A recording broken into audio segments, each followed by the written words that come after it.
Hi, good afternoon, everyone. We are now broadcasting live from the Jakarta Post studio in central Jakarta. Firstly, we are very delighted to see a lot of enthusiasm on this topic, knowing that lots of people have registered to join our program today. To all audiences, thank you for finding time and joining today's program, and welcome to the Jakarta Post Fintech Fest Day 3, showcasing fintech's capabilities and innovations.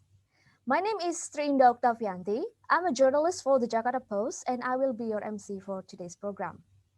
This webinar is the third episode of the Jakarta Post 3-day webinar series that aims to shed light on fintech's future from a range of perspectives, including those of regulators, industry players, and academics. In Indonesia, fintech has been gaining popularity because of its ability to provide financial services to the country's 93 million underbanked people.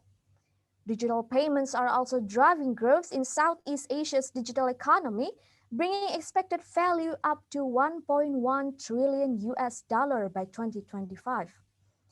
With such a huge opportunities that fintech might possess, today's webinar aims to identify fintech's capabilities to overcome challenges and boost innovations for the digital economy. But before we go to that, I would like to explain our agenda for today. Joining us right now are 4 speakers who will each deliver a 15-minute presentations related to their respective fields in a panel session that will last for about 1 hour. I am honored to introduce you to the distinguished individuals invited to speak for today's webinar. So first, we have a Financial Services Authority, or we know it as OJK. He is the head of Digital Financial Innovation Group, Pak Triyono Gani. Good afternoon, Pak Triyono. How are you, Pak? Good afternoon, Baida. Thank you very much. I'm fine, very well. Thank you. And how are you? I'm very well, thank you, Pak Triyono. And second, we have Bank Indonesia Executive Director of Payment System Department, Pak Erwin Haryono. Halo, Pak Erwin. Nice to meet you. How are you, Pak? I'm fine. How are you? I'm fine too. Thank you, Pak Erwin. And the third, we have GoPay Managing Director, Pak Budi Gandasoebrata. Good afternoon, Pak Budi. It's really nice to meet you. How are you, Pak? Hello, good afternoon. Pleasure to be here. I'm good. How are you? I'm fine too. Thank you, Pak. And last but not least, we have Pintek co-founder and president director, Pak Tommy Yuwono. Hello, Pak Tommy. How are you, Pak? Hello, Matri. How are you? I'm fine. Thanks for having me. Pak. Then we will have the Jakarta Post journalist, Yunindita Prasidya, serving as the moderator for today's panel discussions. Hi, Dita. Can you hear me? Hi, Trin. I can hear you very clearly. Yes, nice to collaborate with you in this webinar episode. So later on, right after the presentations of all speakers, we will have a 30-minute questions and answer sessions. As the audience, if you have any questions, please feel free to type them in the Q&A box on your Zoom app, and you are welcome to use either English or Bahasa Indonesia. This webinar is a bilingual event, however, most of the content will be delivered in English. If you prefer using Bahasa Indonesia, you can access the simultaneous interpretation feature provided by our team of interpreters, Hikman Gunawan and Dio Suhendra. You can simply click the Japanese channel on your Zoom interface and you can get a live Indonesian translations. Bagi pemirsa yang lebih nyaman menggunakan bahasa Indonesia, Anda bisa menggunakan fitur penerjemah dalam aplikasi Zoom, kemudian memilih channel Japanese atau bahasa Jepang untuk mendapatkan terjemahan dalam bahasa Indonesia. Channelnya memang bahasa Jepang, tapi jangan khawatir karena nanti diterjemahkannya ke bahasa Indonesia. As a quick note, good journalism need your support, so please consider subscribing to the Jakarta Post as you will gain access to our premium content, including our deep investigations report and many more. You can easily go to the jakartapost.com/packages and you'll get our exclusive subscription offer today for only 50,000 rupiah per month. Also, don't forget to follow our social media accounts, the Jakarta Post on Facebook, @JakPost on Twitter, and @JakPost Images on Instagram. Without further ado, I would like to give the screen to Yunindita, as she will lead the panel discussions. So, Dita, the platform is yours. Thank you. Thank you so much, Trin, for opening this webinar. Hi, everyone. My name is Dita. I'm a journalist at the Jakarta Post, and I will be your moderator for today's program. As this is the final day of a 3-day program under the banner of JakPost Fintech Fest, where we have talked about the role of fintech in the future of Indonesia's economy on day one. And then we talk about the role of fintech for financial inclusion across Indonesia on day two. We are now going to shine a spotlight on innovation in fintech on day three. The term financial technology or fintech is an umbrella for many things. Many of you are probably familiar with payment and lending system, but the scope of fintech is wide-ranging. It includes insurtech to wealth management, to open banking, crowdfunding, and many more. From an outsider's perspective, I find it quite daunting to see how quickly the technology has evolved in recent years, and to a certain extent, how quickly the Indonesian consumers have adopted and adjusted to the rise of fintech in the country. According to data from Bank Indonesia, in July 2020 alone, the total transactions of electronic money reached 16 trillion. From the start of the year to July, that figure accumulates to almost 110 trillion. Meanwhile, last year, the total transaction was valued at 145 trillion. And not stopping there, the lending department, the country has seen up to 117 trillion in loan disbursement as of July 2020 through fintech lending platforms, according to data from Financial Services Authority. And that is an increase of 135% year on year. Despite the tremendous growth that fintech industry has experienced so far, I believe that these statistics are merely the tip of the iceberg to depict the possible uses and benefits that may come of a greater innovation in the fintech landscape. And this webinar aims to explore more on that aspect. With our panel of distinguished speakers, we'll delve into fintech capabilities, what are the innovations that have been rolled out, and what more may come in the future. We'll also talk about the users of fintech platforms, some of the recent trends that have emerged from our users, and how fintech platforms are trying to tap into this trend. And not stopping there, we'll also discuss about the efforts to safeguard and enforce consumer safety and protection standards in fintech platforms. And last but not least, we're also going to make room to talk about the regulatory perspective of innovations in fintech. What are the opportunities and challenges that lie ahead?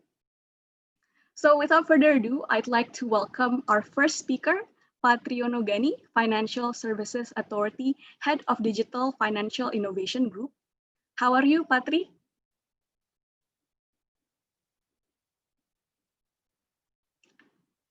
Patri, can you hear me? Yeah. Sorry. Okay, Yeah. thank you. Sorry. I have a difficulty to unmute my voice. I'm fine. Thank you very much, Rita. Thank you for making the time to be part of our webinar. So Patri has served the OJK for almost 8 years, if I'm not mistaken. And prior to that, he was also a regulator serving at Bank Indonesia. Today, we will have him to review and deliver his outlook over Indonesia's regulations to support fintech innovation. Aside from that main point, Patri, if you will, I did some digging and found a presentation that you delivered in a seminar last year, where you said that the role of authority was to prevent access in the finance industry. I quote what you said at the event, that where there is innovation, there is risk. I hope you can address this issue in your presentation on how, as a regulator, you balance the need for more innovation on one side and the need to reduce risk on the other. You will have 15 minutes to deliver your presentation, Patri. The time is yours. Thank you very much, Rita. First of all, I would like to thank Jakarta Post for inviting OJK. This is a very important event, and I'm very proud to be one of the participants or the speakers in this very honorable event. To address the question from Gita, which is very provoking because every choice in our lives certainly will bear risk. Even though if we don't do anything at all, it will still create risk. So in every option, it will contain risk, including if we embrace the technology in the financial sector, certainly it will create risk as well. So in those paradigm, whereas the risk is always embedded in our activities, so we then have to think about and weigh which one is the less cost, or maybe we used to have the tools as a benefit and cost analysis. So if we think that the risk is still can be managed or mitigated, and then we can get the benefit from the innovation very much comparing to the risk itself. So it means that we could take that option. So that's basically the basic thinking of why we then embrace innovation. And the second thing is that I'm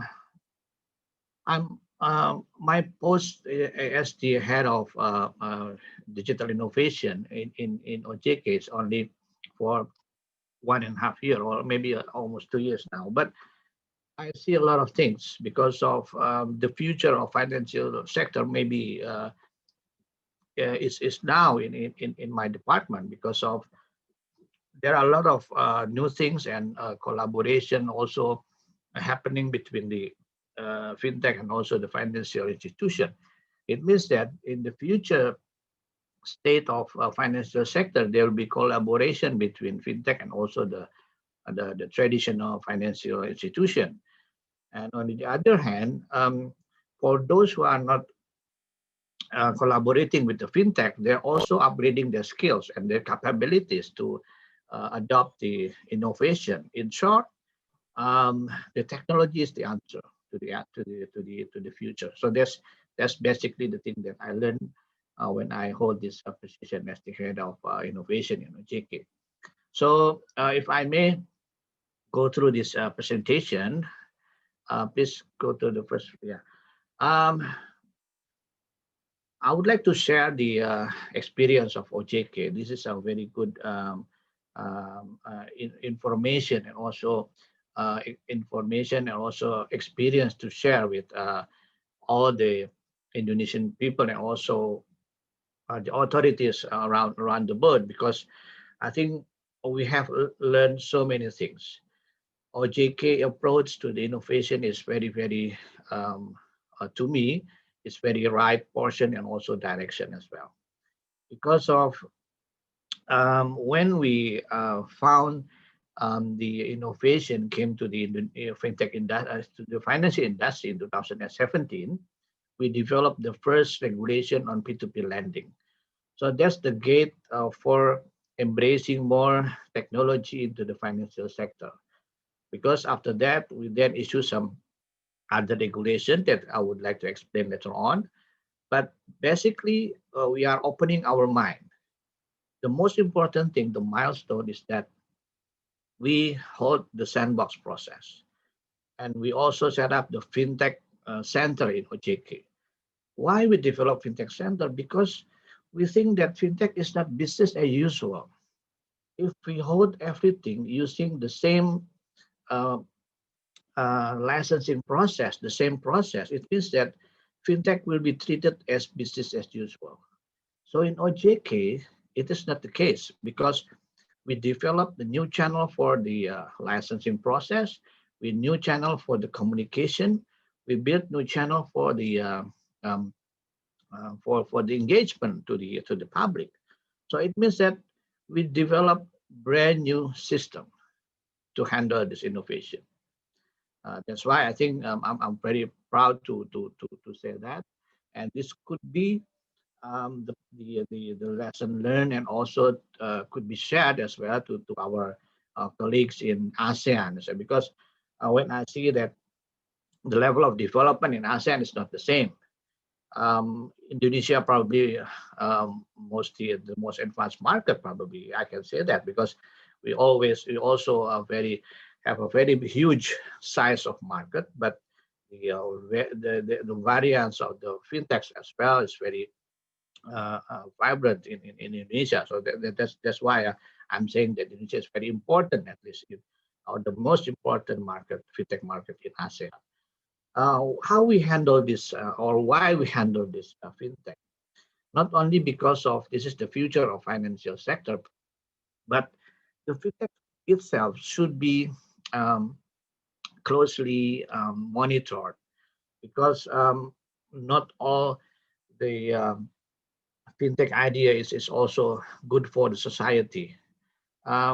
Dita mentioning about the risk to embrace the technology itself, and I think it is very clear because not every fintech is good for the society. So that's why we always measure the feasibility of fintech using the the main concern of giving a greater good to the society. And the second is we introduce responsible innovation. This is very, very, very important. Responsible innovation is that the innovation that should be um, not really, this is a very responsible means that um, no regulation violation, for example, and also certainly giving a good benefit to the society, and certainly it can handle customer very well. And the data protection issues and all those customer interest issues is also embedded in this responsible innovation. And the other important factor is that we would like to prevent disruption. That's very, very, very important because we have already very settled financial sector, and we don't want to have a disruption process in the market by introducing or by adopting this new comer in the financial sector. That's why we have to really handle them very carefully in order to make a market more regulated and also giving the financial stability inside. Okay, the second slide, please. So I don't have to spend too much on this because I already explained this balancing between risk and also the innovation when I do the introduction. But the most important message from our President Jokowi when we had a Bali FinTech agenda, he mentioned about a light touch and safe harbor approach. So the approach should be not that tight, but certainly it should assure that the customer interest is still under the protection. Next slide, please. And this is the market conduct, how we supervise fintech. Again, I mentioned about a new way of dealing with the market. We employ now the not only regulated sandbox, but we also employ the association as our partner in supervising the fintech. We would apply 100% market conduct supervision for the fintech since they are still very early bird this industry, and also the innovation itself should be nurtured, and also if we think that the idea is not that favorable to the society, certainly we are not really letting them go. So basically we would listen to the market using the sandbox process, and everything can be arranged accordingly, as long as if we see that this particular business model is good for the society, and also it is needed by the economy certainly, and maintaining the the competitiveness of Indonesian financial institutions. So we would then create new regulation. We don't have any objection to review our current regulation, or probably create a new regulation, as long as it can give and also we can achieve our ultimate goal to nurture the innovation. Next slide, please. So these are 4 regulations concerning the innovations, but certainly more will be coming, because of we now learn from the sandbox. We have 18 clusters, and some of them are very important to be regulated. And I think we believe that we are not really giving the culture of a too tight regulation, but we are going to give them more clearance, or maybe clarity in the legal status, because surprisingly, I thought that at the first place, innovation don't want to be regulated, but this is not the case, because some of them came to my office and asked for a new regulation. So I think this is a good sense that they will conduct very good GCG, business conduct as well. So they are really serious in the business as well. So they are not really taking a short-term gain, but they think about long-term engagement with the market as well. Next slide, please. And this is the trend that happening in our market. Indonesia is also maybe a little bit lagging behind, but we are going to the same direction as the global trend in the digitalization of financial sector. So Erwin would be probably talking about it a little bit more, but I can see that the digital banking is the really the ultimate point or ultimate a meeting point between the financial institution and the fintech, or maybe not the digital banking, but the beyond banking approach. Because it is basically the meeting point between the traditional channel and also the fintech. And frankly saying that our current regulation is not really ready for that yet. But I think since we already know about our goal and also our ultimate target, we should go to that and also prepare to that direction anyway. So I think I also believe that all the players in Indonesia now is very allocating, it's also allocating the budget for the IT investment. This is a good thing. And I also mentioning earlier that the IT investment is the must, and also the innovation embracement for the IT innovation is also very important for the business in the future, because of so many reasons. And COVID-19 is also a game changer and also very big enabler for the uh, uh, uh, maybe to increase the speed of innovation in the financial sector. Next slide, please. Okay, that's it from me. I think I would very welcome for more question and answer later on, and I will also invite you to come to our fintech office in Wisma Mulia 17th floor, and we are going to have a lot of fun there because we open for our to the public, because of we always accept so many visitors and enthusiasts in talking about fintech in our fintech center. So that's it from me. Maybe I will stop here and I will return to Yunindita. Thank you. Thank you so much, Patri. You are right on time. That is exactly a 15-minute presentation. Thank you so much for delivering your insightful presentation. Very To well. summarize a bit from the things that you've talked about. So from the point of view of the regulator, from the point of view of OJK, OJK has embraced the fact that technology is going to be the answer for the future. And to that extent, there is a need to address fintech the way it needed to be addressed. It cannot be handled like business as usual, as what you said. And using the term that Pak Jokowi used, right touch and safe harbor approach. Aside from that, on the second point that you mentioned, is that there's already a good indicator that these new rising fintech platforms do want to create a cooperation for the long term with government institution to create a strong financial system for Indonesia. Thank you so much, Patri. And then next we will have Pak Erwin Haryono, Bank Indonesia Executive Director of Payment System Department.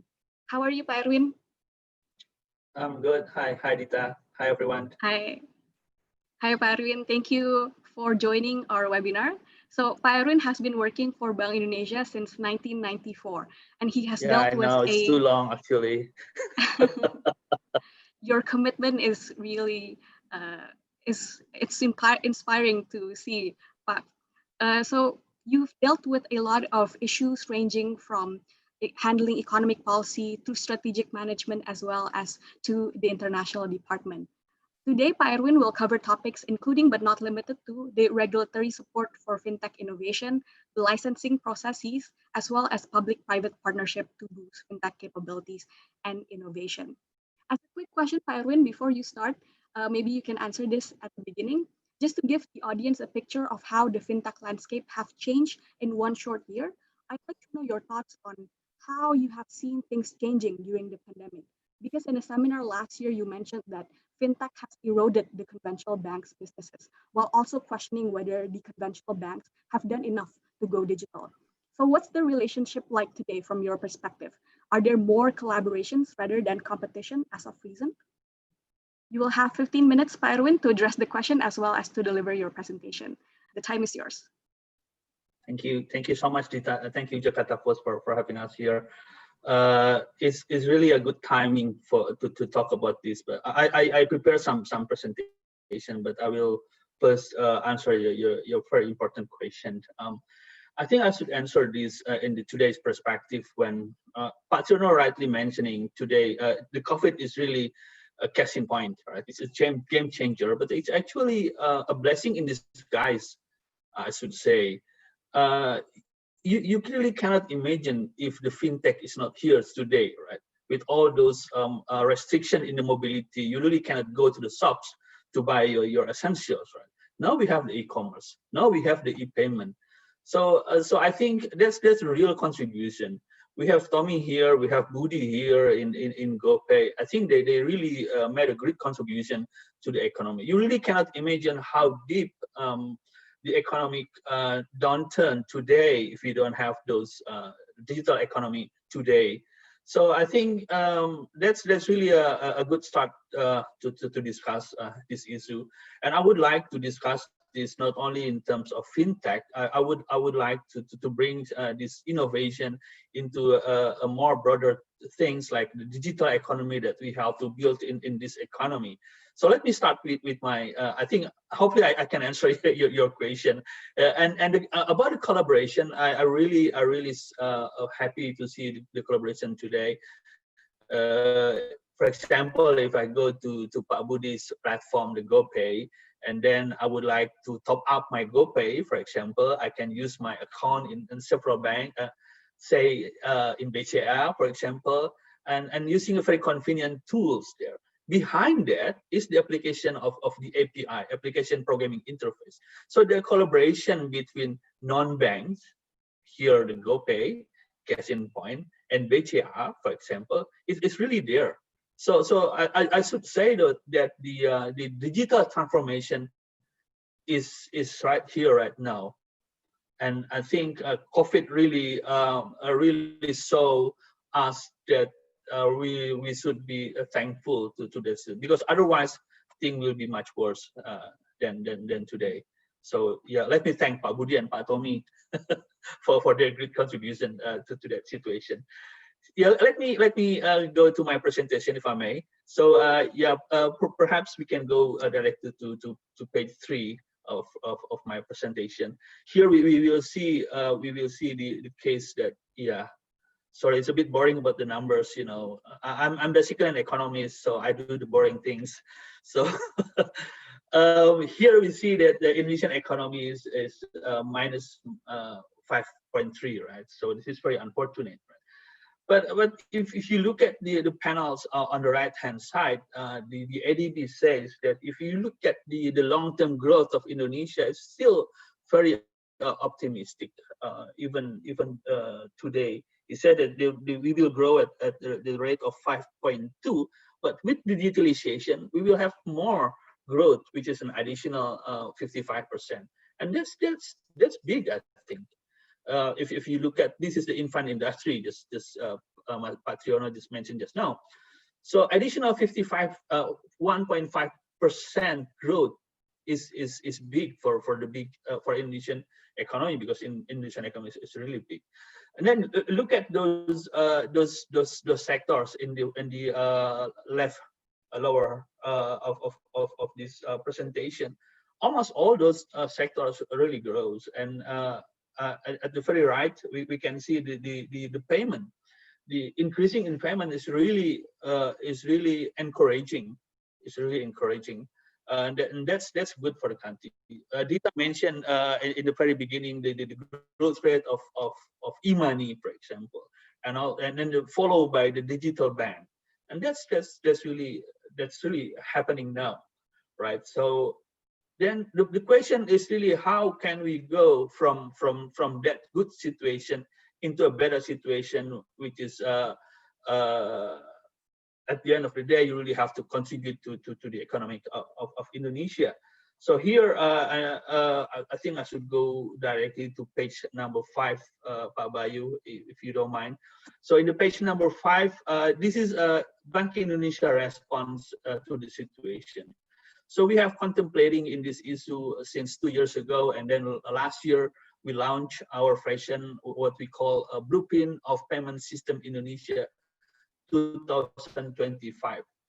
I think if you really think about it, if you think about the digital economy and how it contributes to Indonesian economy, you really cannot talk about fintech alone, right? So you really have to talk about the ecosystem in that digital economy.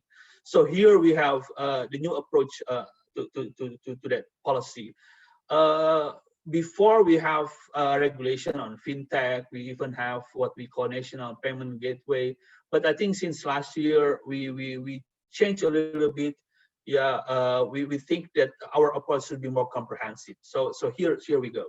So basically now under this blueprint we have 5 working groups. Working group number 1, so what we call the open API, is the concept of open banking. I think, I don't know if it's you, Dita, to talk about this before about the open banking. Here, this is the real case of the collaboration. Open banking means that the current bank cannot operate in the old way, where the operation is really closed, right?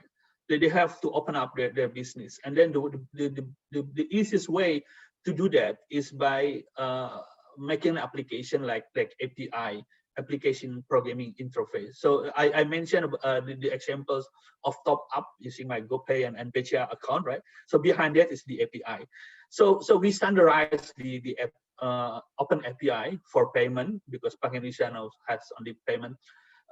So we standardize the open APIs so then the bank and non-bank can collaborate each other using their data, their fund, or everything, using those standardized open API. So you can expect more and more collaboration between banks and non-banks. So that's the concept of open banking at the very first level.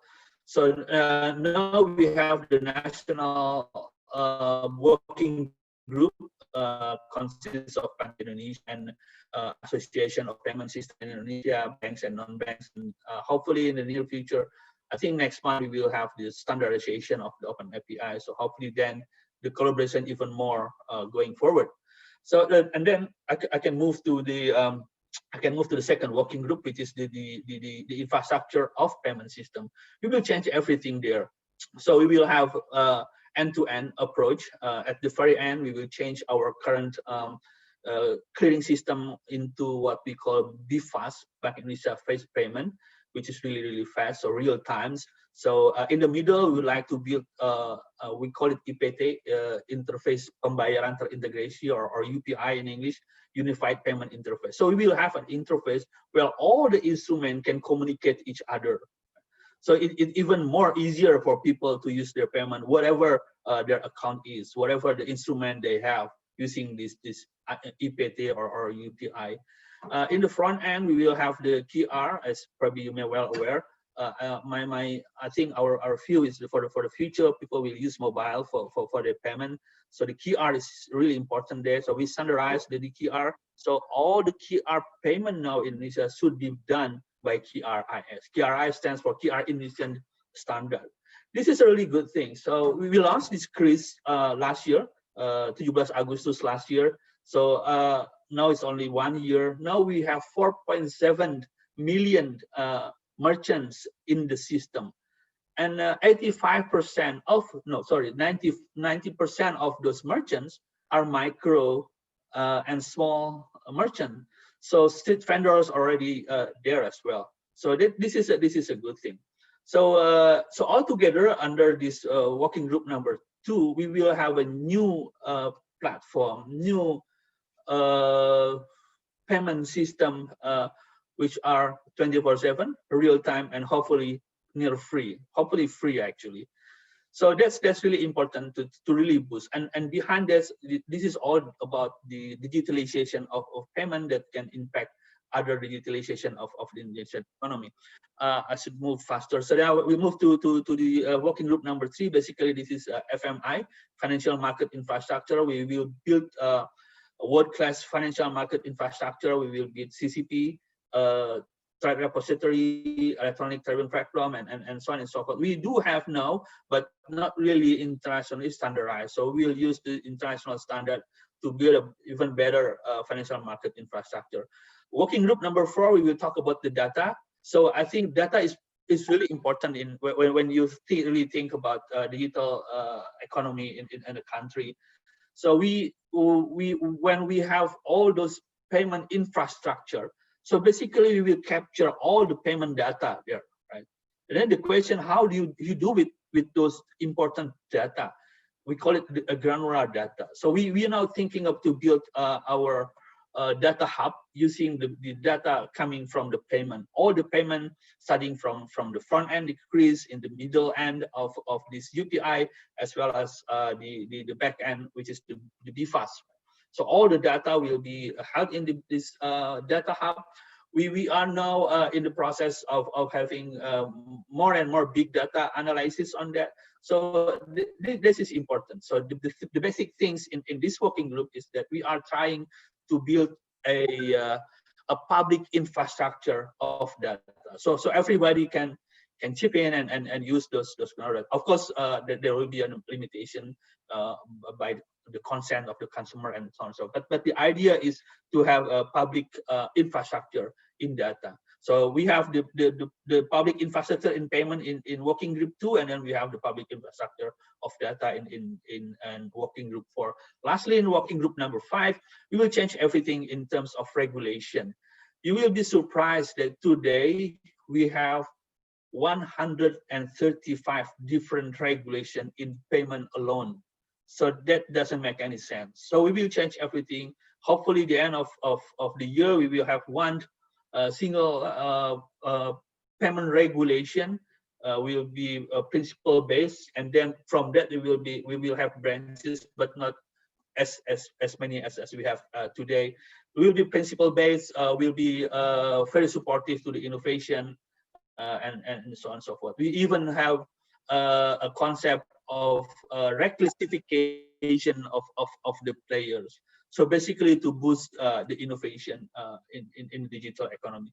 So Dita put all together those working group, 5 working groups. Is really our approach to boost the digitalization of Indonesian economy using the payment, because banking will go to Pak Triyono, but payment still in Bank Indonesia, so we will boost there. I think payment really plays a crucial role in this digital economy. I think I will stop here, Dita. My main point is when you really look at it, the digitalization done by our friends in fintech is really there, is contributing really well, and we would like to see even further those contributions.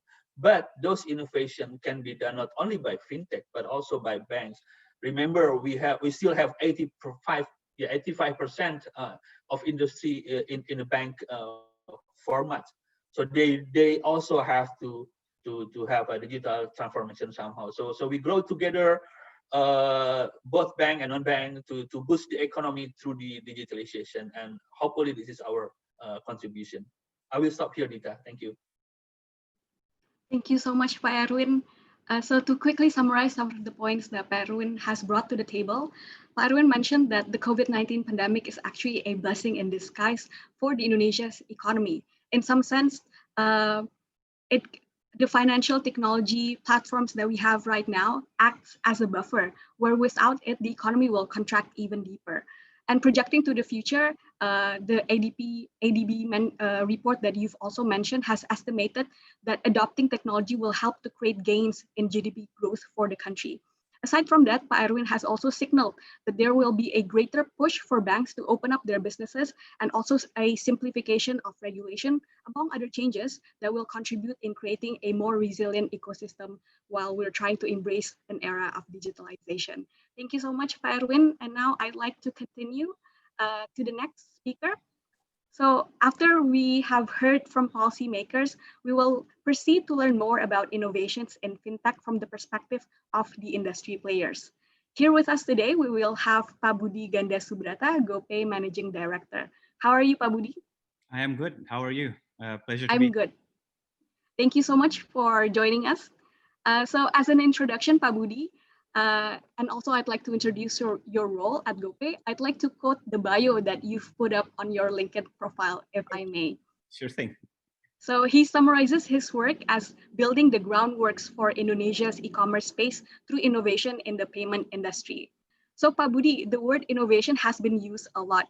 Can you explain to us some of the recent innovations that GoPay has rolled out and what significance do they bring to the fintech landscape in Indonesia?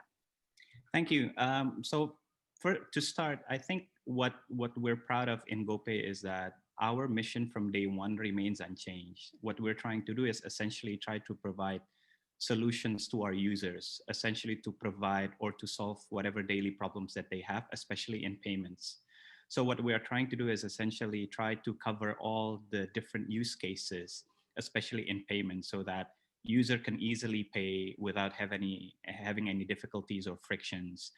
For example, we cover for a transaction in transport through our partnership with Gojek, as well as food deliveries with GoFood. And then ever since Bank Indonesia rolled out QRIS, we also expanded offline payment acceptance in a lot of offline merchants as well, both on the enterprise level as well as micro merchant level.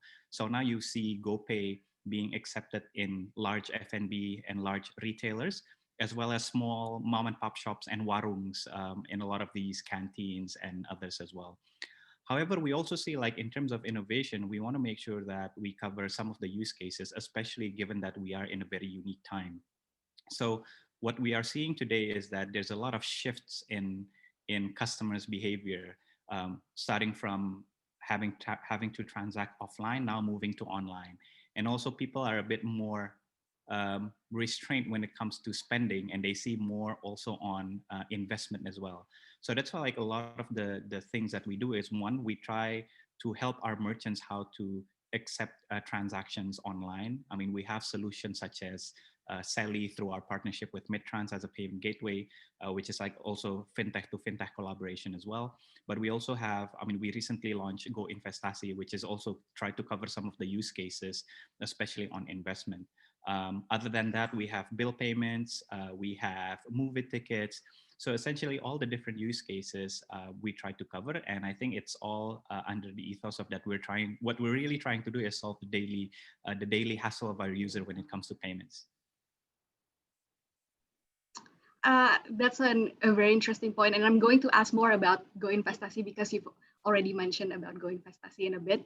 But I'd like to know, how do these innovations come about? What's the process from, like, looking at the problem on the ground and then into building the team that's going to solve the problem and actually building the feature that's going to deliver the uses and benefits to the consumers?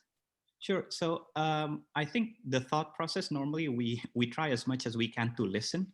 I mean, to listen to problems that our customer, our merchants, our driver have. And based on that, that's kind of like the feedback loop that we try to implement in order to try and innovate. Because when you innovate, you don't just innovate for the sake of innovation, but you want to make sure that you innovate that and you solve a real problem that is out there. So I like to tell people that GoPay actually was born because of us listening to a lot of problems that our driver had. In the very beginning, our driver, they transacted a lot using cash, but because of the denomination was small amount of money, so it was very difficult for them to get change, right? So they get complaints from their customers that they couldn't give change. And then the drivers also complain that, hey, I feel very bad for the users because I cannot give them change, right? So then we started to think, okay, what would be the best solution to do this? And then we thought, okay, let's try and create a cashless solution in the form of e-money. So that's how GoPay was born, right? So that's kind of like an innovation in the early stage of GoPay, really to listen what our customer wants. And then, or not only our customer, but also our partners in the form of drivers and merchants, and really try to solve the problem from there. And then the next innovation is that we connected host to host to really push same day settlement, because a lot of the drivers were saying, hey, if I transfer the money from the from his driver wallet, let's say, to a bank account, it'll take 1 full day because of the clearing system, right? So then we thought, okay, let's innovate by trying to connect host to the bank so that we can deliver instant or real-time settlement as well. And the same as well with today, where with bill payments, we are connected with multiple billers, as well as like investment products, because we heard that the user would through our surveys that, hey, I want to have options to do investments or savings or any other of these use cases. So that's basically the thought process of how we innovate, essentially by listening to our users and really think, does this really solve a problem or an issue that they have? Thank you, Pak Budi. So it's interesting to see that for innovation to happen, there needed to be a culture of listening. And I think GoPay has done really well in building up that culture. So one of the cases that I'd like to bring up is the fact that we've seen a lot of rise in online investment. And as you've mentioned earlier, GoPay is already tapping into this investment sector. Can you give us a description of who are the people that are using this investment feature, that are using Go Investasi, and what are the recent trends in investment that you have identified, both on your platforms and among fintech platforms at large? So we want to make sure that when we launch an investment product, it is easy to understand, right? So that's why we want to make sure that the user experience is very easy. It's easy to onboard. It's very easy to understand. But more importantly, we want to make sure that we partner with a platform that is supervised and also licensed by OJK and Bapepti as well. So that's why I think through Go Investasi, what we do is we're collaborating with Peluang, which is like a gold investment platform. And they are supervised by the regulators to ensure that what we are doing is proper, for lack of a better word, right? But in terms of who the target is or who can invest, essentially we want every single of our users to be able to do it. So that's why we try to make the experience to be as seamless as possible. But more importantly, I mean, this is type of a financial inclusion, right? Because you want to make sure that this is accessible to everyone, like essentially in every single type of user that we have. But more importantly is the financial literacy aspect of it. So we need to make sure that we work hand in hand together with our partners, but also with regulators and banks as well, to ensure that the education on financial literacy is keep being pushed, right? Because we want to make sure that there's a high degree of awareness for people when they invest. The idea is we want them to invest in a formal platform and really avoid investing in what you call as in Indonesia, you would call them as investasi bodong, right? Or so we want to make sure that those stuff are preventable, and that's one of the efforts that we are trying to do in trying to provide something that is easy to access, easy to understand, but more importantly, the financial literacy aspect is also fulfilled. Can you give us the numbers, Pak Budi? How many people have invested in Go Investasi and how much is the value so far? I'm not sure I have it on top of my head, but at least it is accessible for all of our users today. So if you haven't tried it, I mean, please do try it. It's very easy to onboard. Okay, Pak Budi, still on the issue of investment. So the country's capital market, including the stock market, has seen a tremendous rise of retail investors, as I'm sure GoPay has been watching closely. I'd like to know, how is GoPay planning to capitalize on this trend even more? What are the new innovations that we are going to see? Are we going to see the Gojek app, for example, start to offer government bonds or other investment vehicles soon? I mean, first of all, we have the payment system roadmap that Pa Erwin mentioned earlier, right? So we will definitely support that so that the vision of Bank Indonesia will be fulfilled by 2025. And that includes rolling out QRIS, because this is just the very beginning, right? Right now we have hundreds of thousands of our merchants already accept QRIS. And then the open banking and open API, standardizing the API to really push the interlink between banking and fintech. And that is also like the next innovation that we have. We will try to connect and work together with as much banking and financial institutions as much as we can for disbursements, for top-ups, and also eventually also for investment products as well. So the sky is the limit really, because we're only at the very beginning here, but rest assured there will be more innovation to come, especially with the push that the government, especially Bank Indonesia and OJK is pushing, and we will try to fulfill that mission as well. So it's safe to say that we will be able to see new features soon coming from GoPay and especially from Go Investasi. Is that right, Pak Budi? Yes, hopefully you will see it very soon. Is there any hints on what that feature may be? I wouldn't. I would like if I share too much, I mean, it won't be a surprise anymore. So you'll see when it comes. Okay, okay. As a last question, Pak Budi, what are your thoughts on the regulatory environment in Indonesia? Are Indonesia's regulations enough to support the dynamics of innovations in fintech? And to that extent, also, what could be done on the regulatory front to support more fintech innovations? The fact that we have, as Pa Erwin earlier mentioned, we have initiative number 5, which is the regulatory reform, right? So that in itself is already a form of regulatory support towards fintech and the industry. By making sure that they're streamlining the regulation, there is minimum inconsistencies between past regulations and current regulation.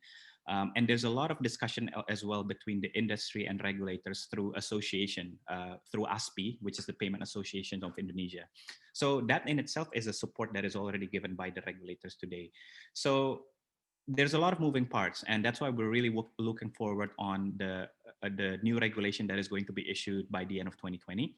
And we have very high hopes and very high confidence that there is going to be a lot of support. It is really going to empower and really push innovation to happen.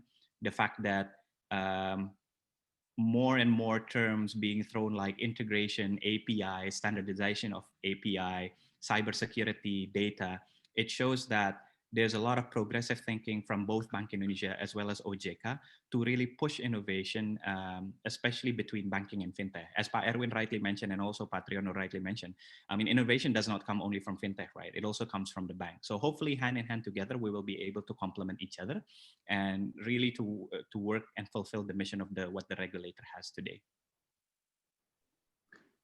From what you've said, I've heard the general sense that there is already a supportive environment for innovation for fintech in Indonesia.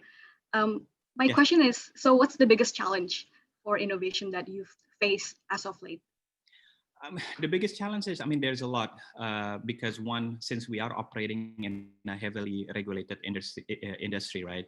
So there's a lot of like licensing requirement, but I think that is also addressed, right? So, but I would say, given that Indonesia is such a big market with big opportunity, I would say the biggest challenge is too many things to do with so little time. I mean, we do have limited resources, limited engineers, but the innovation and the room of improvement and also the room for growth is still tremendous. And to really fulfill that potential, especially with the time given, is going to be challenging. But hopefully we're all up for it. And hopefully, again, we will be able to fulfill some of the challenges and also fulfill some of the innovation that we may have in the future. Thank you so much, Budi. I think that will be the end for our talk show session. So just to quickly recap some of the few things that Pak Budi mentioned in his last part of his talk is that he emphasized that the room for growth is still tremendous in Indonesia, and understanding that we've grown a lot and there's still a lot more room to cover. There's great hopes that whatever that we're trying to build, both from the industry players and also from the regulators, it's already going to be for the betterment of the country as a whole. So thank you, Pak Budi. That was a very insightful talk show. Thank you. Thank you. I'd like to continue to Pak Tommy Yuwono. We have Pak Tommy, Pintek co-founder and president director. Hey, Yunindita. Hi, Pak Tommy. Hi, how are you? How are you? Great, great. That's awesome. Okay, so just to quickly introduce our audience to Pintek. Pintek is a fintech company aiming to democratize access to education in Indonesia through affordable and flexible credit. The platform was officially registered on the OJK as a P2P platform in 2018. As for the rest, I'm going to let Pak Tommy explain more about what Pintek is all about. So, Pak Tommy, you will have around 7 minutes to deliver your presentation, and then we'll continue with a short talk show. Okay, cool. Thanks. So I will share a bit about Pintek. I have a slide ready. Can you guys see my screen? Can you guys see my screen? Cool. Okay. So thank you for having me, Jakarta Post, and hello Pak Erwin, Pak Triyono, Pak Budi. Thanks for also sharing. So I will share a bit about Pintek. Maybe I'll just give a quick recap about fintech in general, especially in peer-to-peer lending. So all the audience here, maybe that is not really familiar with fintech. I'm talking about here, especially for fintech peer-to-peer lending, that already about 158 fintech lending registered in OJK. And actually, fintech lending industry is giving a really good impact. One of them is supporting the GDP of Indonesia by 25.97 trillions, and also absorbs more than 200,000 employee. And then also fintech lending also give a stimulus to banking industry. So when fintech is growing, the banking industry is also growing. And then also the fintech lending itself is also giving more earning to the employee by 4.56 trillion. And then this is the model of fintech peer-to-peer lending that we're doing. That we are become a platforms to matchmaking the lender. Here in the left side, there will be a individual lender and institutional lender. For fintech, we only work with institutional lender, and we have become platform to matchmaking the borrowers. Here's our borrowers is the individuals.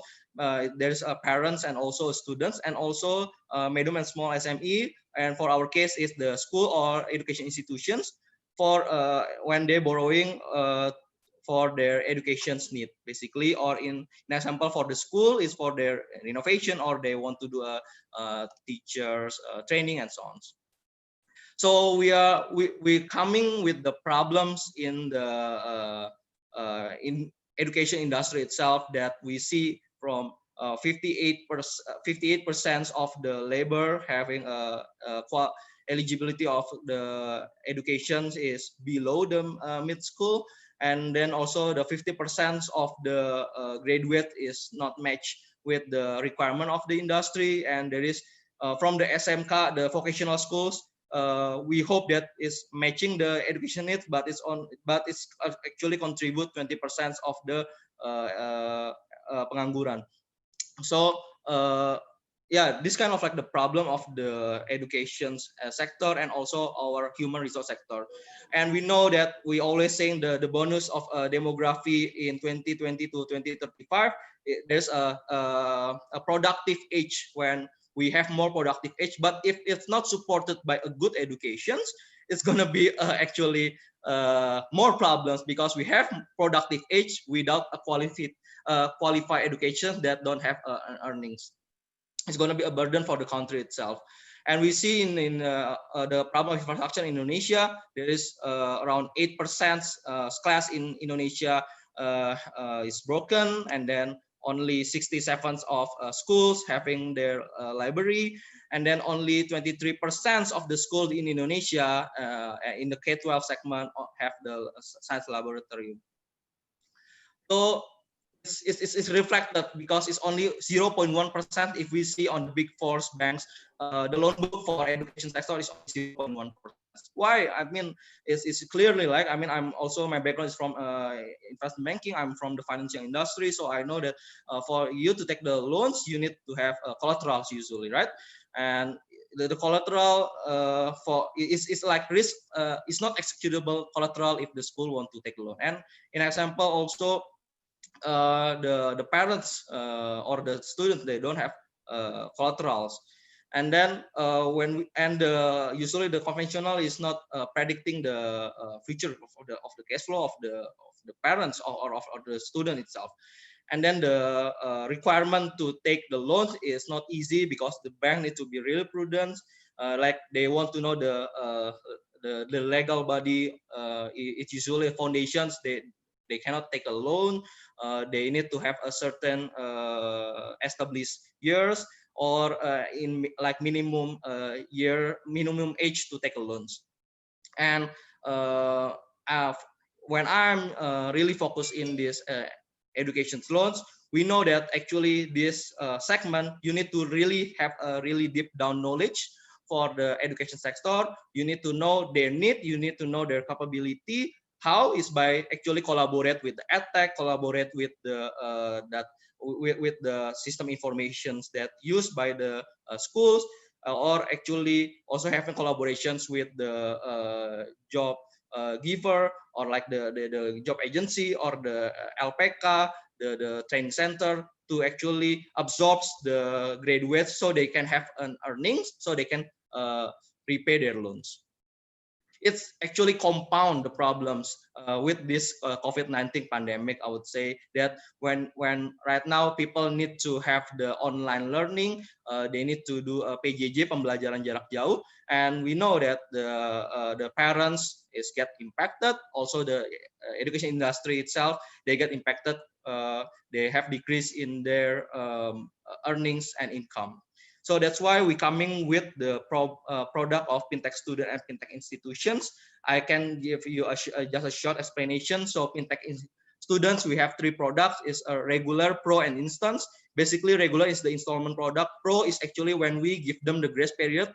So when they take the course in the training center, after they graduate at the training center and they get the job, they can repay the loans after they already have their salary. And the instant products actually is now supporting all the schools and the parents and the students when they have all the needs regarding the education support. In example, they need a tablet, they need pay the books and so on. With a minimum document, we asking for the identity, the family card, and also the proof of incomes. And the institutions, actually we give a capital loan, and then also the invoice financing and project financing for education institutions. Usually it's schools, universities, or training centers. Till now, Pintek already disbursed more than 100 BO with only 0.1% default rate. We are already partnering with more than 120 education institutions in 28 provinces that we already disbursed our loans with more than 3,000 borrowers. And this is the unique things is 50%, more than 50% of our borrower is the first-time borrower, and more than 50% is the woman's borrower. So it's showing that for educations, they kind of like keen to try the loan products that usually have a bad stigma, I would say, in our community. I think that's all from me. Thank you. Thank you, Pak Tommy. The number that you shared is really interesting. So you've disbursed about 100 billion with only 0.1% default rate. That is actually quite an achievement. Yeah. I'd like to ask more about this in a bit, but before that, I'd like to address a fundamental question first. Many Indonesians are hesitant about lending. We have a proverb that discourages lending, which says, gali lubang tutup lubang, which roughly translates to digging a hole to cover another hole. You see a shift in consumer and investors' behavior towards lending, especially online lending. Is there a growing consumer trust where consumers believe that they are not going to be violated in the process? And how has that come about, Pak Tommy? I think it's still a big homework for everyone in the fintech industry. I would say, I think also mentioned before that that's why, I mean, we are, as also the association is, AFPI association is really active to educate, to do socializations that not all loans is like predatory loans. Not loan is harming you. If you take a productive loans, it's actually good when you can use the loans to improve your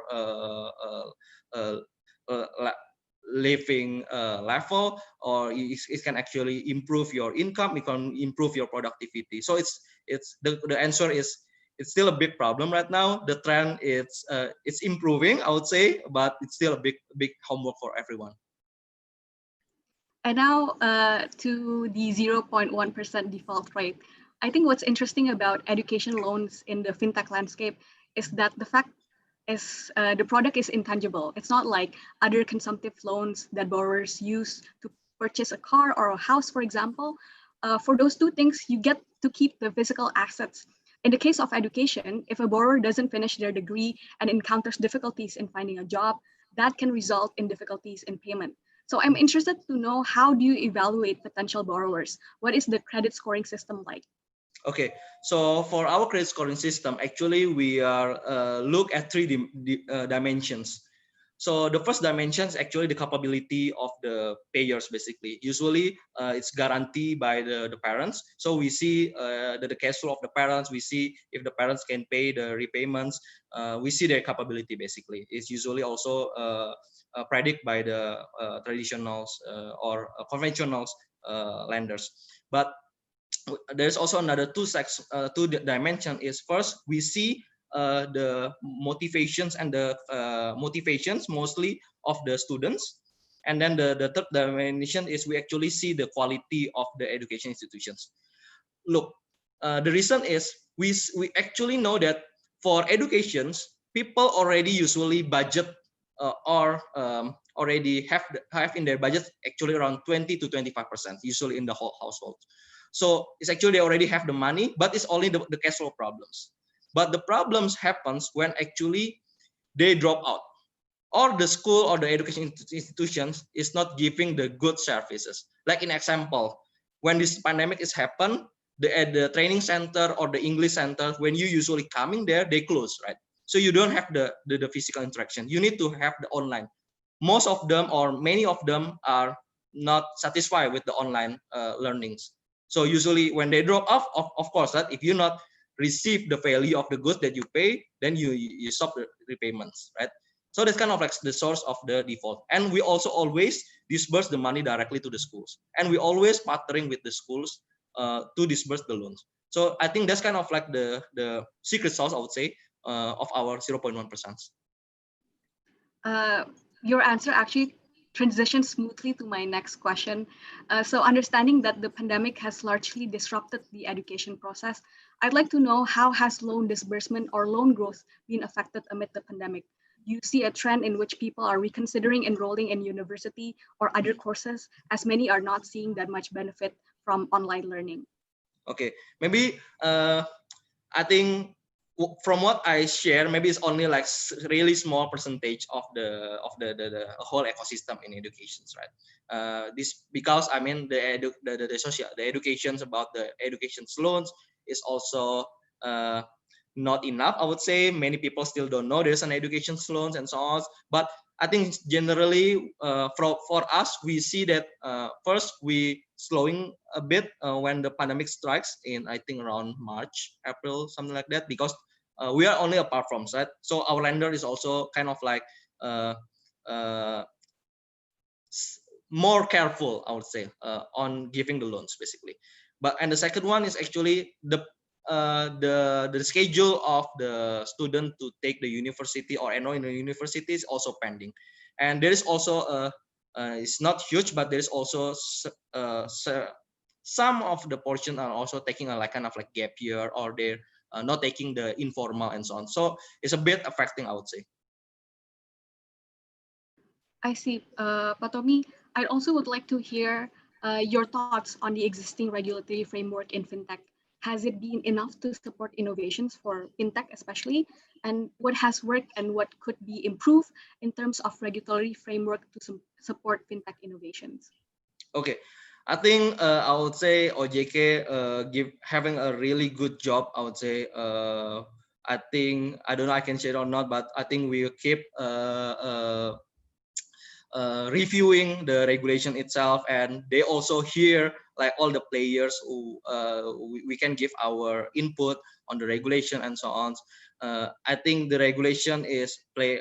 I think in every market, mostly emerging market, the regulation always play the catch up game, I would say, because the innovations we have like really creative approach. I would say all the fintech player we want to collaborate here and there, but actually it's already facilitated by the regulations. That we can do a collaborations. If you compare to 2016 when the regulation POJK 77 is released, and you compare with now, the the the the landscape is already changing a lot, right? The number of fintech, the number of the support of the fintech, the number of the collaboration that we did is actually already really evolving. But I would say the OJK and the associations as well, we kind of like do hand on hand to improve the regulation, I would say. It's a really good signal to see that there are trust coming from both parties, that there will be improvements in the future. And as for the last question, Pak Tommy, I'd like to know from your perspective how P2P lending can be used to benefit the education system. Because I found a promotional video that your team made, and in the video you talk about how Pintek is born from your own personal struggle when trying to finance your own education. Now Yeah. that Pintek is growing and hopefully will continue to grow, what is the big dream for Indonesia's education with the help of financing institutions like Pintek? Okay, I think my dream is simple. I'm expecting actually people not afraid to take a loan when it comes on the productive sides, I would say. And if you take that the loan for the productive, especially invest for yourself, is actually will level up your quality, level ups your living standard. It will be level up also your earning in the future, right? So I hope that education sectors is actually opens up, the parents, the students is opens up, and prioritize actually invest to yourself, invest for your educations. Hopefully we also can be hands on hands improving the life quality and the skill of the Indonesian next generations. Thank you so much, Pak Tommy. And hopefully with a change of mindset, people will still remain to be prudent, but will not be afraid to take loans when it comes to education.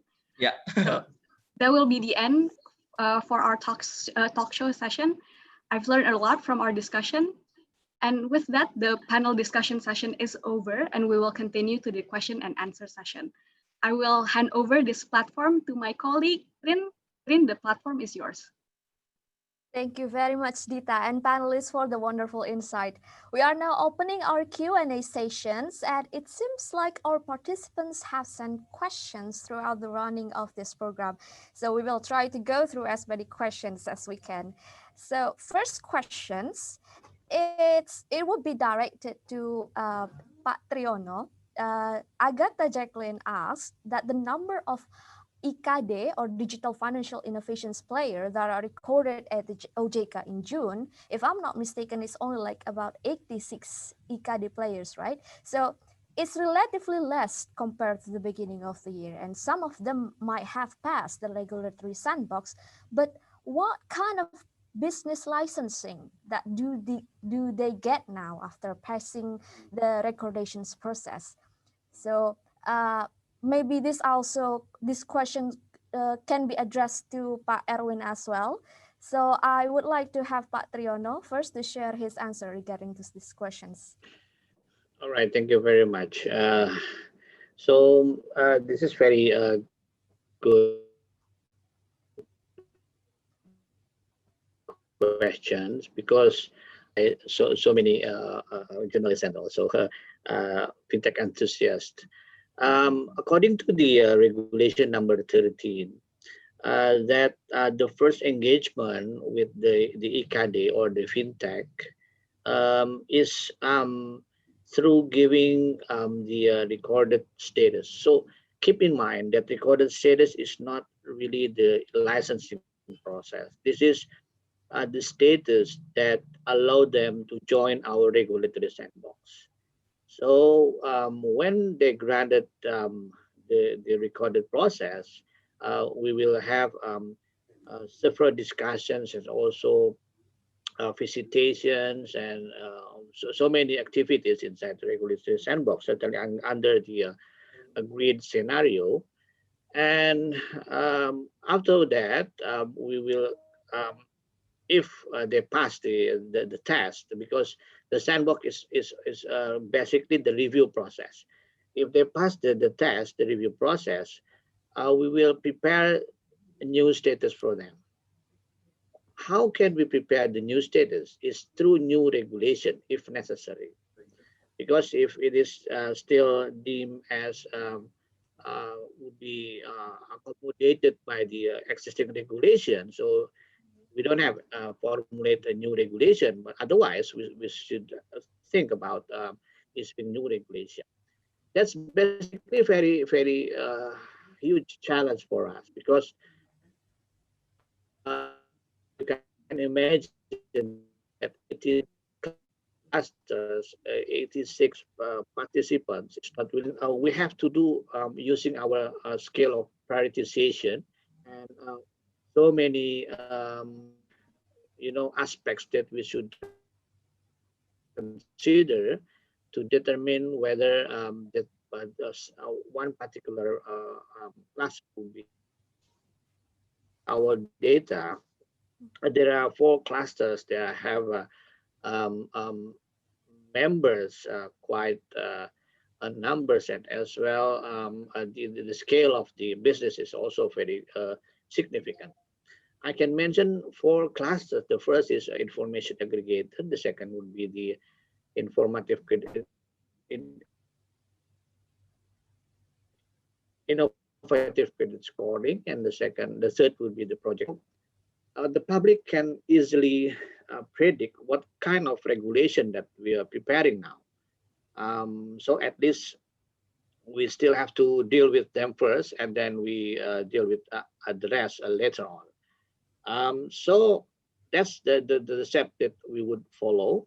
It means that we are now preparing for regulations, and I think you can also see that last month, OJK issued the public hearing document, the consultative paper on the social credit, social crowdfunding, securities crowdfunding. So this is the expansion of equity crowdfunding, and thankfully that we have already received some comments from the industry as well, and we are progressing with preparing that regulation. Again, this is a proof that our sandbox is working properly, and the extension or the expansion of our equity crowdfunding regulation is basically because of the inputs from the sandbox process. So that's basically the process that we are now doing in OJK, and hopefully it could fulfill the demand from the public. Yes. So, how about Pak Erwin? Pak Erwin, would you like also to share your opinion regarding to these questions? I think I will rely on Pak Triyono answers. He already covered all the things. We basically we have the same thinking in this issue. All right. Thank you, Pak Triyono, and also Pak Erwin. And also, Pak Tri, some audiences asking, how does OJK maintain a healthy loan growth rate by fintech peer-to-peer lenders, and how does OJK monitor and control the operations of peer-to-peer lenders? So, Pak Tri? Yeah, again, very good question. You can see the my slides that I showed just now. We have to really balance between the innovation, also the risk mitigation. This is very difficult task to do because you know that frankly saying, if we say P2P lending means that there is no process of intermediary in that process. So it means that the investor should clever enough to measure their risk, to really complying with their appetite and choose the most proper investment. So that's not a very easy task to do because we used to be that process used to be done by the bank or the financial institution. If we go to the bank, we just put the money and then the bank will do the rest. The bank will think about what kind of investment that they will do, and they will guarantee the payback of our money. But in P2P lending, it is very different.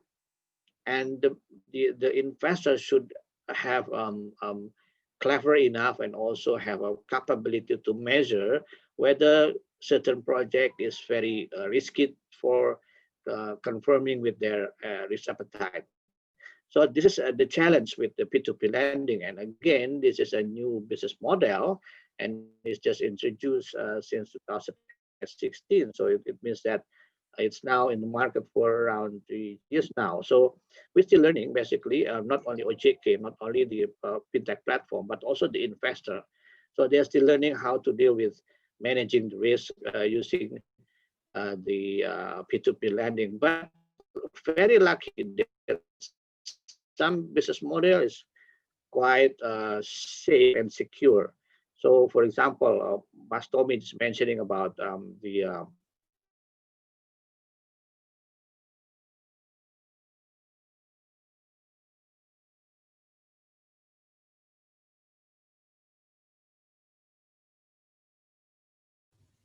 Hello, Pak Triyono. Seems like Pak Triyono is having a technical issues. All right, so we will get back to Pak Triyono later once he get back to us. So as a gentle reminder, due to time constraint, it would be wise for speakers to actually answer the question concisely. Thank you very much for your cooperation and understanding. So meanwhile, as we waiting for Pak Triyono, I would like to move forward for the next question. And this question is directed to Pak Erwin. So Pak Erwin, the participant is really curious about Bank Indonesia's PBI TechFin registrations. So how is it now, Pak? Some of the fintech companies obtain their license and are registered through OJK, right? Because Bank Indonesia only handle payment-related company. So how many companies exactly that are registered through PBI TechFin currently? I'm sorry, I don't have the number on top of my head. But here's the things. We learn a lot from these regulation, the fintech regulation at the times. At the times when we launched the registration, we still learning how to deal with these new things called fintech, right? So fintech is not only institution. They also means that fintech also means the adoption of technology by bank, for example. So we still learn from that. But I think from our discussion, I mentioned in my presentation that we really have a deep contemplation last year what to do about it, right? So when we think about the payment, I think the regulation for payment is really different from the regulation in lending when you really think about the fintech, right? Because in payment there's a people money in that institution. For example, when Pak Budi have this really incredible GoPay, for example, and put my money in the GoPay, Bank Indonesia as a regulator should make sure that people money in Pak Budi's GoPay is safe there, right? So there should be a regulation to protect that people money. So yes, we should be lenient toward the fintech, toward the innovation, but still we have to deal with the protection of people money in it, right? And that's basically the issue of financial sector, right? So the finance sector is really a highly regulated industry because people's money is there, right? So the basic principle of financial industry is trust. You really have to really have that trust in the system, because otherwise all the system will collapse, right? So if people don't have trust to the financial industry, why there's no reason for them to put that hard-earned money to that institution. So really have to protect that. But it's different than when you talk about peer-to-peer lending, for example. This is the area where Pak Triyono is really talk a lot about it. Because in the case of peer-to-peer money, there will be no money in that institution. It's go directly from the creditor to the debitor, right? So then Triyono probably can play around because in that situation. So based on the background, when we have those fintech regulation several years back, then from time to time we recognize that it's not really relevant to differentiate between banks or non-banks, between bank and fintechs when it comes to payment. Because basically it doesn't really matter whether it's banks or non-banks, but when it comes to payment, you really have to protect the people's money in that platform. So then we don't really actually we kind of stop the framework of that regulation. So that's why when we see all those regulation, I mentioned in my presentation 135 regulation in payment alone, including the fintech. Not everything on it is consistent to each other, right? So I think the fintech regulation is really the case in point. So that's why we really try hard to change everything. Again, hopefully by the end of this year, this is September, October, yeah, probably two months from now, we will launch our new regulation. Again, the basic principle of that regulation for payments is we will have to create a level of playing field for everybody, bank and non-bank, to play in this payment, taking into consideration those people money. All right. So well, my short answer to this question is yes, we still have that regulation, but in the short period of time, we will change all the not only the regulation in fintech, but also all regulation in payment. We even have consider to change to make a reclassification of players. Now we have 9 players. Pak Budi really, I know this is really complicated. We have 9 players. We have so complicated uh, regulations on registration and so on and so forth. We try to classify, and we really try to make everything simpler. So, but then hopefully we'll give a clear signal to the market, fintech or bank, that this payment industry should be directed toward the innovation for everybody. Sorry, I cannot really answer that question, because we really change our mind. We really change our approach to the situation. We learned a lot last year, and so that's why we have those 5 working groups all together. We will try to move very fast, so then everything will be there. Change is huge there, so hopefully in the near future we will have a better situation, better ecosystem, better regulation. Mm.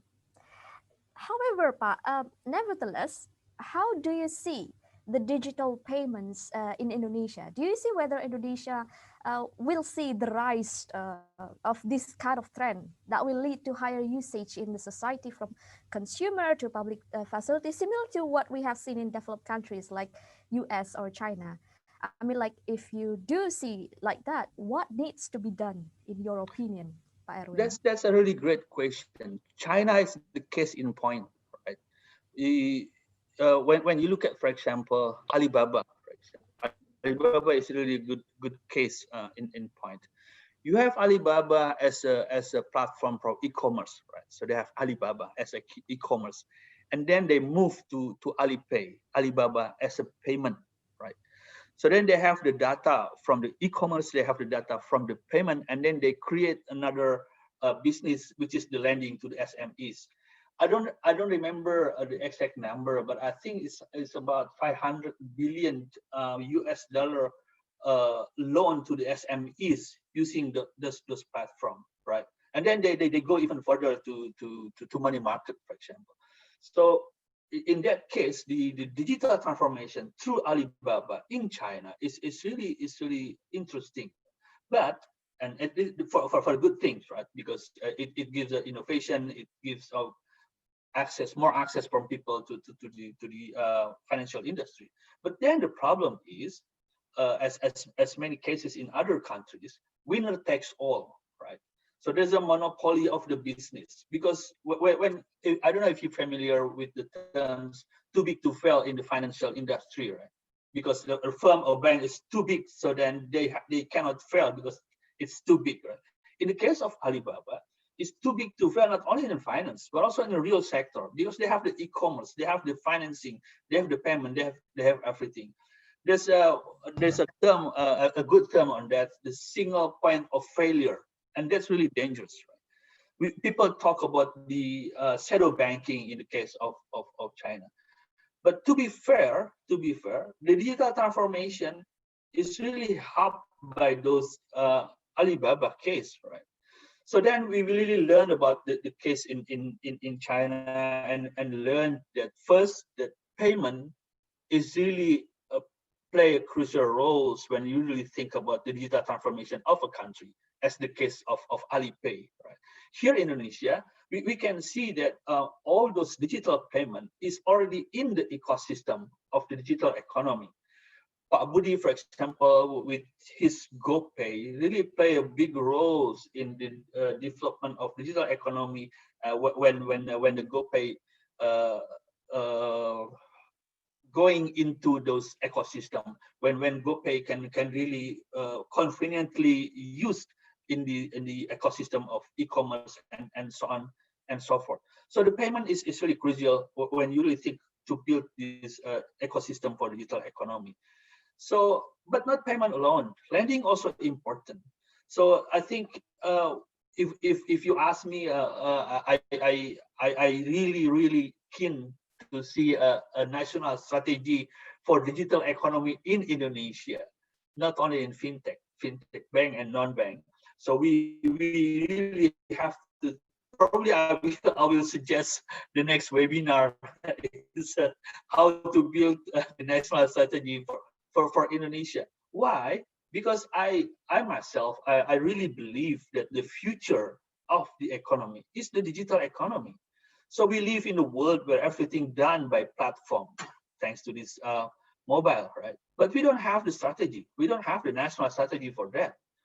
People suddenly talk about industry 4.0 in Indonesia. People talk about the national data in Indonesia. But those are the issues discussed separately, right?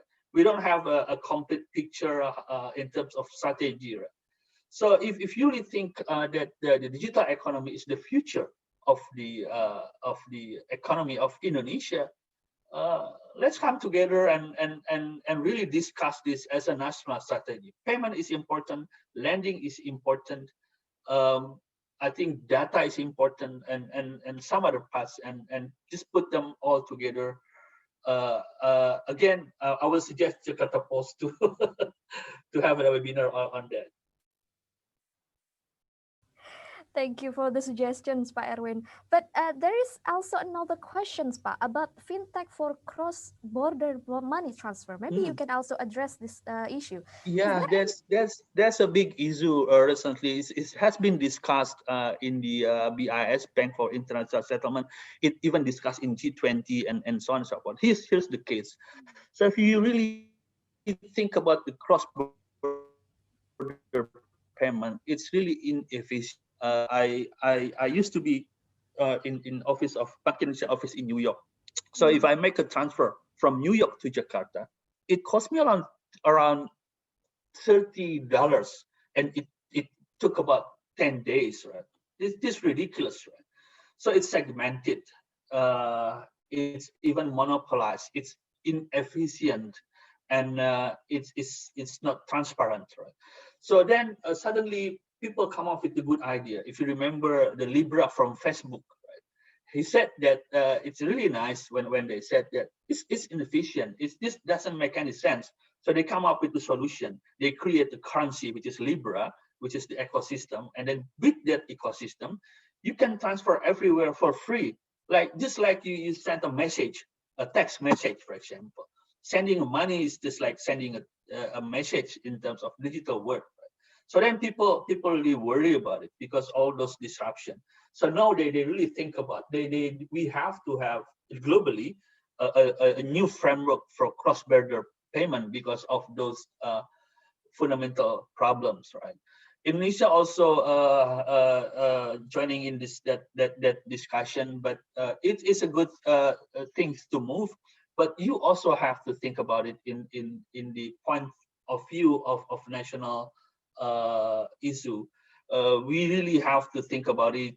What is the national interest on that? Yes, it is good for the global economy, but it is good for Indonesia. So those kind of things. So the issue of global, the issue of cross-border payment is really a big issue. I'm happy to share for some of the time what is the problem and how to do about it. Thank you very much for your very insightful answers, Pak Erwin. So, are we having Pak Triyono back to the webinar? Pak Triyono, can you hear me? Yes, yes, sorry. My internet is a very, very bad connection during afternoon. I don't know why. It's okay, Pak. So, Uh, there is questions for you, Pak. It's about the moratorium of OJK for fintechs mm, innovations mm, or mm, fintechs player. Yeah. Up until today, there is no update about whether this moratorium is still goes on or mm, completely stopped. So mm, some audience asking about that. I mean, like this is also a follow-up questions. I mean, mm, how to balance out between mm, fulfilling the licensing demand and moratorium. I mean, in during this pandemic, there is also like a demand for fintech innovations, right? We need to mm, catch up with that. So mm, how you going to mm. balancing that? Okay, thank you very much for the question. It's very tough question indeed. Um, if you understand about the nature of financial supervision, so we should really balance between the regulation, the licensing process, and also the supervision.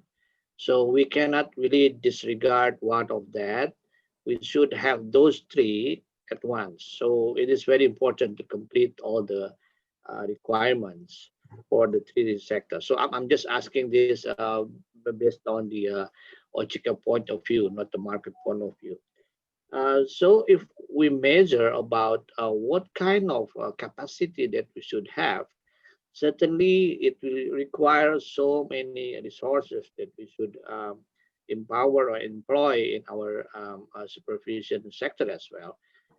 So again, since this is a very new thing and we have already issued the regulation in 2016 and we still have to learn about how to implement this thoroughly in OJK supervisory system, certainly we should move very carefully because we see so many bad, impact, the risk as well. That's why we have to really move it very carefully, and we now are still measuring what is our capacity to deal with this. But certainly, another important task is we also have to empower the thing that have already inside our system. So that's also very important because we cannot really let everything get into our system while um, the people who are already in the system is not really empowered by us. So that's a very big task to do as well. So I think again we try to balance between the risk and also the capacity to supervise. So we are now dealing with that. We also very open for probably another review of the regulation if it's required certainly. But it is very um, justified if we have to move very carefully. And about the moratorium itself, it is the consequences of the rationale that I've already mentioned. So that's the question that I could also share with the audience. Thank you very much.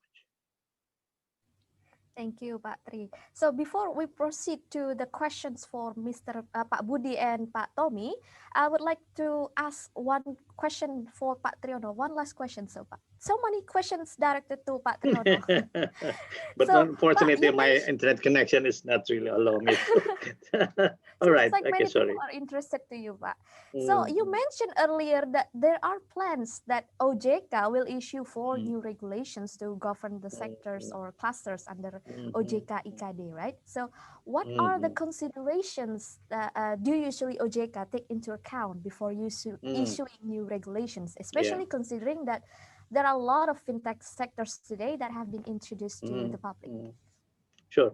So please don't read this as the new regulation issuance because it is very possible to update the existing regulation as well. I don't want to be considered as too highly regulated fintech business. It does not really make sense with the innovation belief, right? Because everybody believes that innovation should be light touch and considerably managed. So the most important thing is we have to manage the innovation. We have to give a very clear legal status to our player. So we could expand our existing regulation. That's the most likely thing. If we cannot really expand our regulation, it means that we should issue the new regulation, which is quite unlikely to happen. And so far, according to my observation, everybody would like to see the enrichment of existing regulation. It is the more likely step that we would take. But still, the most important thing is to protect the customer and also giving a certain legal status to the player. All right, so thank you very much, Pak Triyono. Very And welcome. so for the next question is directed to Pak Budi. Pak Budi, what are some the challenges you faced in getting the public to trust you with their money? This specific question is very close to my heart. I mean, like, I personally have so many concerns too. For example, about personal data breach, or like concerns like how if they take away my money, something like that. And so for someone who especially have little knowledge on digital investments, how are you going to deal with that? How are you going to address it? That how these challenges affect the fintech player, for example. Pak Budi? Thank you. I mean, first of all, it is a big responsibility, right? I mean, especially as a payments player that really handles users' money in our GoPay balance. And then, as Pa Erwin also mentioned, like there are regulation surrounding how to safely, securely, and how to manage also the floating fund of the users, right? So in order to answer these challenges, there are a few. The first one is actually the regulatory framework. So today, the regulation states that we need to store the money in like certain banks. We can only store them in we can put them in government bonds as well, which is much more secure. So there are many ways from a regulatory standpoint to address, especially how we manage the funds. In terms of risk mitigation strategy, there are many. For example, starting with very simple implementation, such as authenticating the user whenever user wants to log in or whenever user wants to initiate a payment. So recently, we also launched the use of biometric in our app, so that whenever user wants to pay, instead of using PIN, they can replace their PIN with biometrics such as fingerprint as well as Face ID. That is essentially came with your device as well through iOS and Android. So on top of that, we also proactively do education. So we do have a campaign such as Aman Bersama Gojek, which is like an educational campaign that we convey to our users, really reminding people that, hey, safety and security is not only GoPay's responsibility, but it's also your responsibility, right? For example, don't give away your PIN, don't give away your OTP. Please take care that people are lurking and trying to social engineer your details as well. From a legal standpoint, we are also looking very, very closely and really taking care on data privacy and data protection. GoPay recently certified ISO 27001, which is a certification for information security management system. So there are plenty of initiatives that we do as well. So internally, we also have an initiative in Gojek called Gojek Shield, which is a combination of engineering works in order to really safely securing our users from compromising attempt, as well as a lot of malicious activities that may come into it as well. But again, the challenge never ends, right? So you have to be proactive from a technology standpoint, but also from an operational standpoint, meaning that you do proactive education, not only just Gojek that does the education. We work also with association and also with regulators in order to really launch campaign, especially in raising awareness for security and safety, as well as overall cybersecurity. So we also very responsible to the security of our financial Very agree, Pak Budi. So digital payment mostly started from Jakarta, and then they gradually developed in other remote parts of Indonesia. In GoPay, what are the considerations of such gradual development? What are the challenges and the threats? So how do people outside Java especially accept this kind of new payment technology? So if you look back several years ago, not only in GoPay but historically, every single payment solution, in order for them to grow, they need what they call as a daily use case, right? In order to build that habit of user really using that payment method. For example, uh, eBay and PayPal, that's one use case, right? And then you have Alibaba and Alipay, that's a use case as well. Gojek and GoPay, which is also a use case. So historically, GoPay, we were reliant, or we are still reliant on Gojek, especially to build these use cases, right? So that people are much more used to using GoPay on a daily basis through transportation, food delivery, and others as well. However, today we're seeing GoPay is much more ubiquitous than what it was before several years ago. We have been penetrating different use cases such as bill payments. So now you can pay electricity, water bills as well. And that is not only concentrated in big cities like Jakarta, Bandung, Yogyakarta, Medan, but also in rural areas, satellite cities, really rural areas as well. So that's essentially the strategy. While of course, in the beginning, we were very reliant on the use cases that Gojek helped us generate. We also have use cases today that really will push people to start adopting GoPay in the rural areas. Now you see a lot of retailer, supermarket, convenience stores already accepting GoPay. And these convenience stores, their footprint is also in the rural areas, right? So even today, we have places or rural areas that accepts GoPay, but Gojek not necessarily there yet. So that's probably like how eventually like the gradual process from starting from a big city towards and then eventually towards the rural area as well. But the idea is always try to cover some of the use cases that the user really wants. You mentioned about the Alipay, yeah, right? Actually, I asked these questions earlier to Pak Erwin, but do you see that there will be the rise of digital payments just like the Alipay and WeChat Pay in Indonesia? And if you see how are we going to address that? What should we do to shift something like Alipay, WeChat Pay in China? The road is still long. The challenges are, but the potential is still big, right? I think the difference is with China, the population are more or less already quote unquote financially included, right? In Indonesia, we still have that challenge. And before you go to financial inclusion, you need financial literacy first.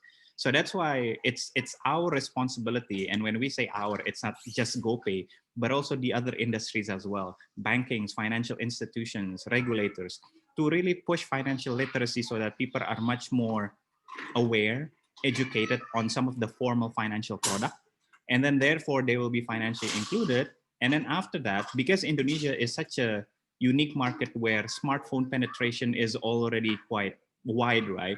So how we will capitalize the smartphone penetration that is already there in the market and try to push financial product. But the challenges is still there. I think the road is still way ahead.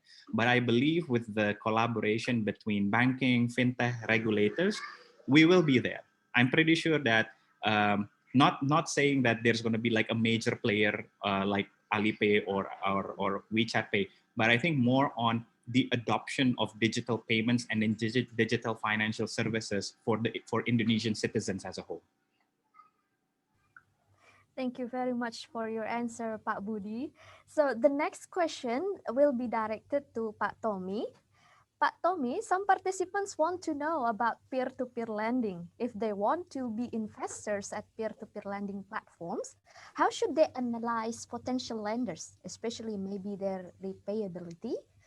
Pak Tommy, could you shed light on this? I think first you need to see which peer-to-peer lender is. There's 156 peer-to-peer lending that already registered and licensed in OJK. First, there's kind of like the list that you need to see.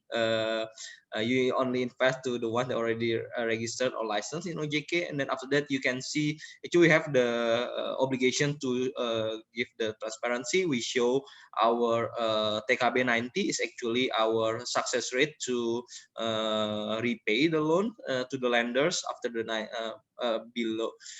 below 90 days. So you can see it's actually show in the website. You can see actually also how much that we already disbursed, how is what is the fee, how we charge the borrower, and so on. I would say. All right. So, Pak, does Pintek provide financing for freshman university students with little knowledge about their potential income in the future? Okay, so look, I mean, Pintek is a bit different with education loans in US if you compare. When usually you give the education loans for like 10 years upfront, and then they start paying you when you get the incomes, right? So for us, we actually match the education period of the students. So in example, if you need the financing for your semester fee, so we finance it. Even if you are the freshman year, in the freshman year, so we still can finance it, but we still see the capability of the repayment from the guarantors, usually it's the parents. So the answer is can, but we still see the capability of the your parents. But we also can give the financings directly to the students when there's it's not usually not a university's degree, but it's usually a training course when we financing them to get the in example certifications for tourism or for hospitality. There's going to be like 6 months training center certification. Then after that you get a already a job guarantee that we still can financing even it's the day one. Thank you, Pak Tommy. This is actually my personal questions, Pak.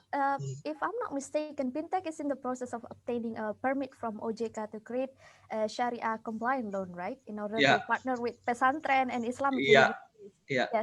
So what are the next steps after this for Pintek?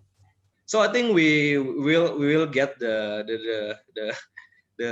license first. I would say the Sharia license. So we are legitimate to operate with a Sharia scheme first. Basically, we waiting. We are in the process to get the license from the OJK Sharia and also from the DSN MUI. That's kind of like from what can I share right now, but we also already kind of like talks with also the ecosystems. We want to have the product that match with their requirement, will match with their needs, so on. Yeah, but Tommy, there's one last question, and this is coming from the YouTube audience. So Gunawan Wilianto said, Pak Tommy, I would like to know whether we can use Pintek loan to study abroad, for example, to Bangkok. Okay, so right now we have the regulation from OJK actually to disburse in Indonesian currency in rupiah. So it's actually not.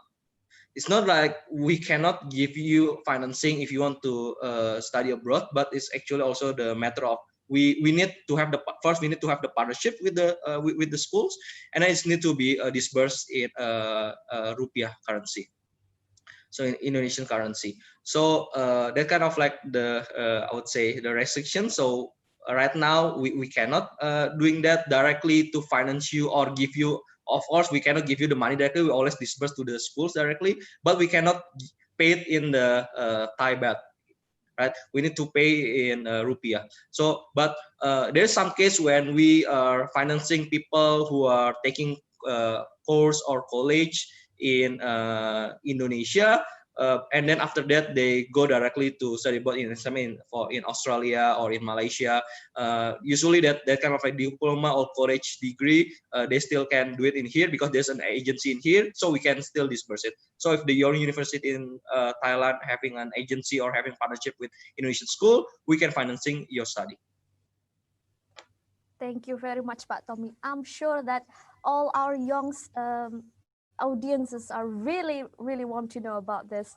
So that is all for the Q&A session, and it also marks the end for today's program. This is also the last episode for the Jakarta Post Fintech Fest Day webinar series, but more episode of JakPost Up Close will follow, so stay tuned to our social media accounts for updates. To all distinguished guests and audiences, we have had a productive and inspiring time by discussing diverse perspectives shared on the table today. As this event is about to come to an end, I hope you found the presentations and the discussions informative and helpful. So this webinar will be available on our YouTube channel, The Jakarta Post, for those who wish to rewatch. On behalf of the Jakarta Post, I would like to apologize that several questions could not be delivered to our panelists due to time constraint.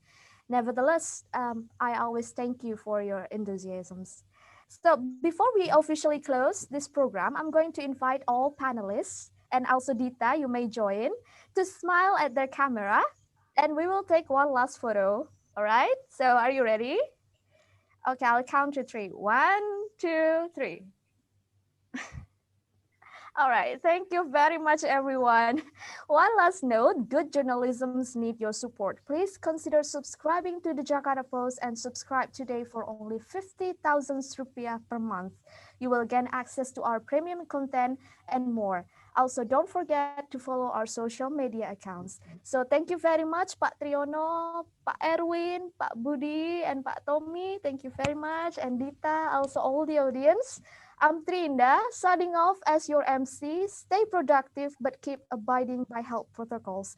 Thank you, and see you on the next JakPost program. Thank you. Bye. Bye. Have a good weekend, Thank you, everyone. everyone. Thank you. Have a Take good care. weekend. Stay Thank you, Pak healthy. Tommy. Thank you, Pak Budi. Thank you, Thank you. Pak Thank Erwin. you. Thank you, Indah. Pak Tri. Thank you, Pak Erwin. Terima Pak kasih, Tri. terima Thank you, kasih. Pak Budi. Ya, terima kasih Pak Tony, Pak Budi, Pak Erwin.